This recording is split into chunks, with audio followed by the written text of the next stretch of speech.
ஐராவதகஜாரூடம் ஸ்வர்ணவர்ணம் கிரீடினம்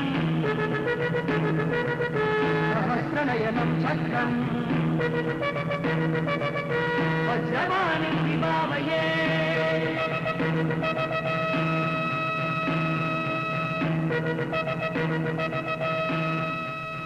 மகாராஜா, பூலோகத்திலிருந்து யாரோ ஒரு ரிஷி பத்தினி வந்திருக்கிறார்.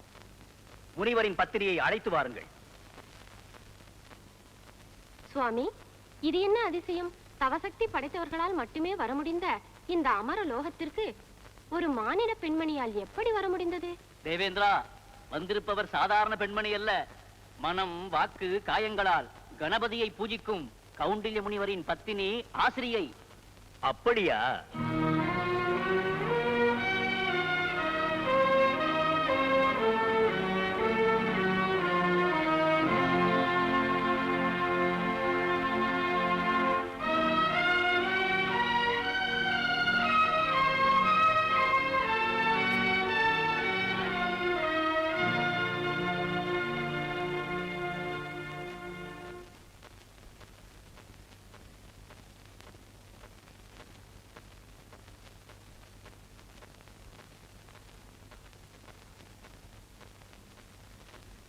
வாருங்கள்.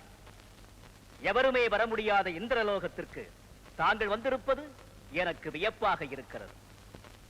தேவ தலைவா, இந்திர சபைக்கே வந்து தங்களை தரிசிக்க முடியும் என்று இன்று வரை நானும் நினைத்ததில்லை. என் சுவாமியின் யோக சக்தியால் இப்படி ஒரு பாக்கியம் எனக்கு சித்தித்தது. தாங்கள் வந்த காரணத்தை நான் அறிந்து கொள்ளலாமா? அது அது சொல்லுங்கள்.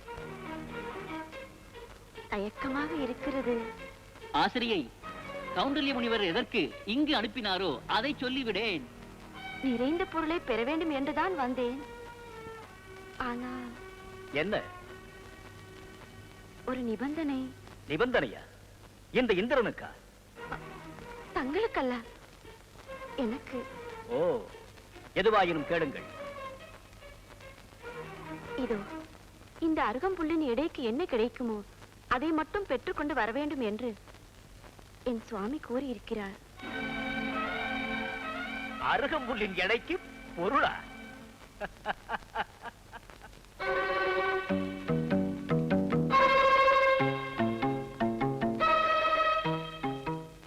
நாராயண, திருமகளின் அருள் முழுவதும் நிறைந்திருக்கும் இந்த அவையில் நின்று கொண்டு இந்த அருகம்புல்லின் எடைக்கு பொருள் கேட்கிறார் இந்த அம்மையார்.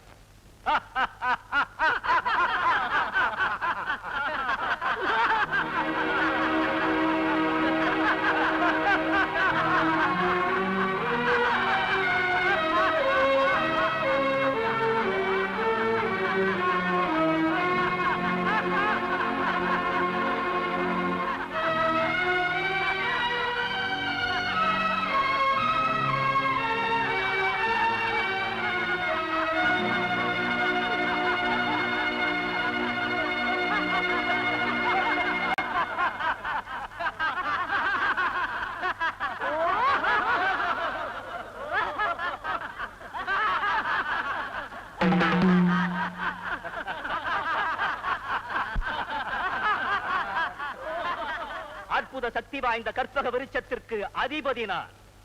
எதை கேட்டாலும் கொடுக்கும் காமதேனு என் ஏவலுக்காக காத்திருக்கிறது. என்னிடம் இந்த அருகம்புல்லை அனுப்பி வைத்து ஏளனம் செய்கிறாரா தங்கள் கணவர்? தங்களுக்கு என்ன வேண்டும் சொல்லுங்கள். அந்த கானகத்தின் நடுவிலே இந்த அமராவதிக்கு நிகராக அரண்மனை ஒன்றை உருவாக்கி தர வேண்டுமா? அதன் கதவுகள் அனைத்தையும் தகதகவென ஜொலிக்கும் தங்கத்தால் அமைக்க வேண்டுமா? அதிலே ஒரு அலங்கார மண்டபத்தை ஏற்படுத்தி நவரத்னங்களையும் பதிக்க வேண்டுமா? பகைவர்களை அடிமையாக்கி உங்கள் காலடியில் பணி வைக்க வேண்டுமா? என்ன செய்ய வேண்டும் சொல்லுங்கள். இங்கிருந்தே ஆணையிடுகிறேன். மன்னிக்க வேண்டும் அமராதிபா. என் சுவாமியின் வார்த்தைக்கு மாறுபட்டு நான் நடந்து கொள்ள மாட்டேன். சரியோ தவறோ, குறையோ நிறையோ, அந்த அருகம்புல்லின் எடைக்கு என்ன கிடைக்குமோ அதை மட்டும் கொடுத்தால் போதும். இந்திரா, கொடுப்பவர் கொடுத்தாலும் அவரவரின் கொடுப்பினைப்படிதானே தங்கும். அப்படியே செய்துவிடு. நல்லது, தங்கள் விருப்பப்படியே நடக்கட்டும். குபேரா, ரிஷிபத்திரியின் விருப்பப்படி இந்த அருகம்புல்லை துலாக்கோலிலிட்டு இதற்கு எவ்வளவு தர முடியுமோ அதை கொடுத்தனுப்பு. இந்த அருகம்புல்லுக்கு துலாக்கோல் வேறா?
நாரதரே, நாராயணா, இனி நாங்கள் என்ன செய்ய வேண்டும்?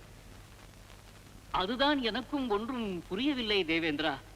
ஆனால் ஒன்று மட்டும் மறுக்க முடியாத உண்மை.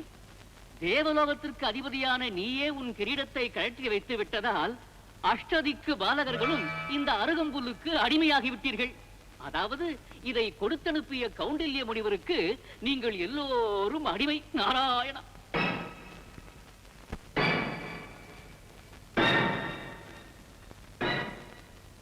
எங்களை மன்னித்து விடுங்கள் தாயே. தயை கூர்ந்து கௌண்டில்ய முனிவரிடம் இப்போதே எங்களை அழைத்துச் செல்லுங்கள் தாயே.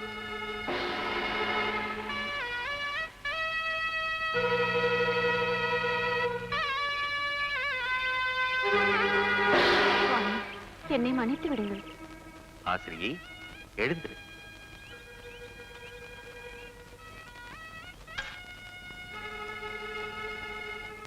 கௌண்டில்ய மாமுனிவரை சிரம்தாழ்த்தி வணங்குகிறோம். உதயத்தை தரும் கிழக்கு திசையின் காவலன் தேவேந்திரன். ஜோதியே, சுடரே, சூழும் ஒளிவிளக்கே என யாவரும் போற்றும் அக்னி தேவன்.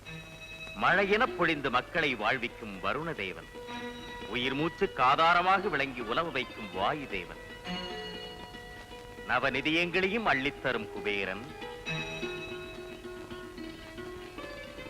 பாசத்தால் தவிக்கும் மக்களை பாசக்கயிற்றால் பிரிக்கும் யமதர்மன்.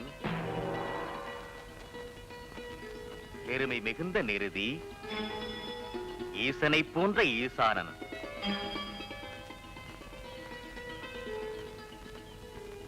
ஆசிரியை, இது என்ன விந்தை? நான் உன்னை இந்திரலோகத்திற்கு அனுப்பி வைத்தால் இப்பூவுலகிற்கு இந்திராதி தேவர்களை எல்லாம் நீ அழைத்து வந்திருக்கிறாயே. நாராயண முனிவரே, நாங்கள் கொடுத்தெடுப்பிய அருகம்புல்லுக்கு அடிமையாகி அவர்களே இங்கு வந்திருக்கிறார்கள். இது என்னால் ஏற்பட்ட மகிமையில்ல நாரதரே. விநாயக பெருமானுக்கு நான் அர்ச்சித்த அருகம்புல்லின் நிர்மாலியத்தால் ஏற்பட்ட பெருமை இது. சுவாமி, விநாயகருக்கு அர்ச்சித்த ஓர் அருகம்புல்லுக்கு இந்திராதி தேவர்கள் அடிமை என்றால் தாங்கள் ஒவ்வொரு நாளும் அவர் மீது அர்ச்சிக்கும் 108 அரங்கப்புல்லுக்கு ஈடாக என்ன இருக்கிறது? 7 லோகங்களை தந்தாலும் ஈடாக முடியாத பெரும் செல்வத்தை பெற்றிருந்தும் அழியும் தன்மை கொண்ட அற்ப செல்வத்துக்கு ஆசைப்பட்டேன். என்னை மன்னித்து விடுங்கள். தேவேந்திரா, உனது மகுடத்தை நானே உனக்கு சூட்டப் போகிறேன். நாரதரே, மகிழ்ச்சி தானே?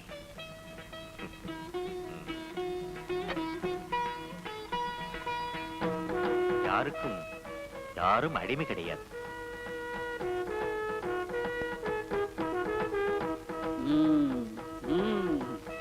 நாராயண. ஆஹா, விநாயகரை பூஜிப்பவருக்கு விசாலமான இதயம் இருப்பதில் வியப்பென்ன இருக்கிறது? கணபதியை வணங்கினாலே உயர்ந்த பண்பும் உன்னதமான ஞானமும் பெருகும் என்பதற்கு தாங்களே உதாரணம். மிக்க மகிழ்ச்சி. சென்று வாருங்கள்.